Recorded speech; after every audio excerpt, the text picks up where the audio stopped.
রাজকীয় গরুটা বিক্রি করা হইবে। গরুটা সম্পর্কে যদি কেউ জানে তাহলে সে 20 লাখ টাকা দিয়ে যদি কেনে তো ঠকবে না।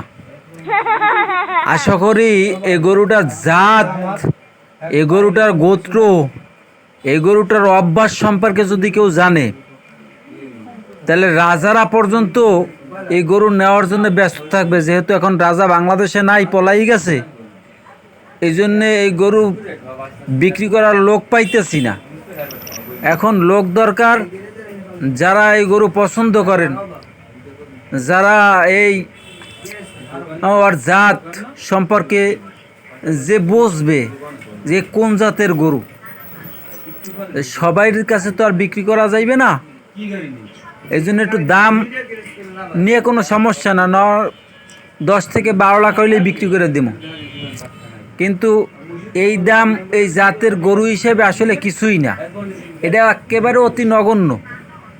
একদিকে এই গরুরে মান সম্মান হানি করা হইতেছে, কারণ ওর জাত সম্পর্কে, বংশ সম্পর্কে যদি কেউ জানে